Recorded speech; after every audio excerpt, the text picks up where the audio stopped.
For more now, we're joined by the chair of the Senate Commerce Committee and also member of the Foreign Relations Committee, Texas Senator Ted Cruz. Senator Cruz, thank you so much, as always, for your time. I want to start by playing what Senator Mitch McConnell had to say today about President Trump and his desire to acquire Greenland.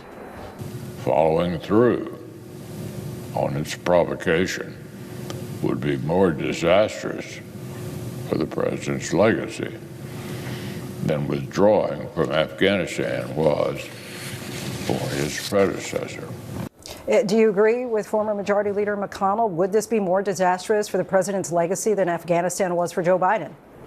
Listen, I agree with President Trump that it is very much in America's national security interest and economic interest to acquire Greenland. Earlier this year, I chaired a hearing in the Senate Commerce Committee on the massive economic and national security advantages that would come from acquiring Greenland. On the economic side, there are very significant critical minerals and rare earth minerals in Greenland that would be very beneficial to the United States. And in terms of national security, Greenland has prime location right on the Arctic, and the Arctic is more and more becoming a theater of contention, particularly with Russia and with China.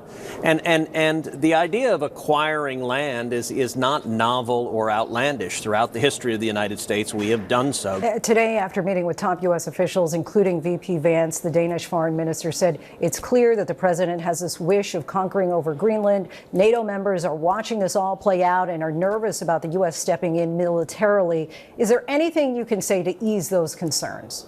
Well, listen, I've met with the Danish ambassadors and had this conversation directly, but the United States is not going to engage in military action against Greenland, and Secretary Rubio made that clear last Sunday on national television, that what the administration is doing is engaged in diplomacy and negotiations with Denmark and with Greenland. To Iran now, the U.S. is moving to evacuate some armed forces in the Middle East, and President Trump has said help is on the way and encouraged demonstrators to keep on protesting. He did say late today that the killings have stopped and there won't be any executions. Is there a red line the Iranian regime could cross with protesters where you feel it would be necessary for the U.S. to get involved in some way? Well, listen, I will say what is happening in Iran right now is historic. It is profoundly consequential.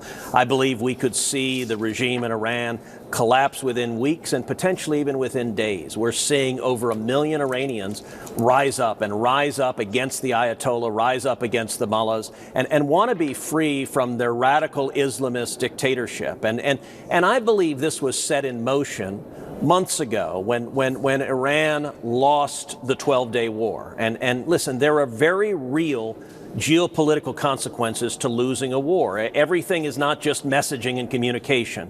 Iran unequivocally, absolutely lost the war. And if there's anything worse for an Islamist dictator than losing a war, it's losing a war to Israel. And I will say to the people of Iran, President Trump has made this clear, I want to make this clear, the people of America stand with you. We are seeing incredibly courageous patriots standing up in Iran saying they want to be free.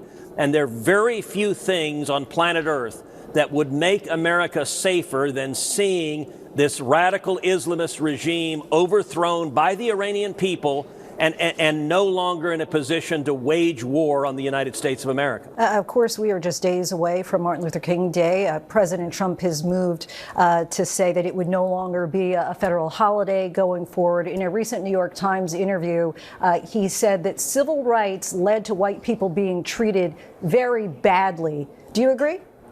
Listen, Dr. King was one of the most extraordinary leaders ever to live in the United States and ever to live in the world. If you come to my office in the United States Senate, on the mantelpiece I have three busts. I have a bust of Winston Churchill, I have a bust of Ronald Reagan, and I have a bust of Dr. Martin Luther King Jr. He spoke out against grotesque injustice. Many years I participated in a bipartisan practice of reading on the floor of the Senate Dr. King's letter from a Birmingham jail. And look, all of us have read that. We probably read it in school. But I'll tell you, it is very different when you read it out loud, when you hear the spoken words read out loud. And you know, a lot of people don't remember Dr. King wasn't just Dr. King. He was also Reverend King. He was a Christian pastor. And the letter from a Birmingham jail, many people don't remember to whom it is addressed. It is addressed to the pastors and clergy of America, and he's calling on faith leaders to stand up against bigotry and racial discrimination. And my favorite passage from that letter is when he calls on Christians to be a thermostat and not a thermometer. In other words, not just to reflect what is around us and broader culture, but instead to change it and imbue it with our values. And so, look, I'm proud to celebrate Dr. King's legacy. I agree with Dr. King that the arc of history is long, but that it bends towards justice. Okay, so you disagree with the president? I am a big fan of Dr. King, and I'm very glad that we celebrate his life and legacy fighting for equal rights for every American. Senator Ted Cruz, appreciate you coming on the show as always. Thank you.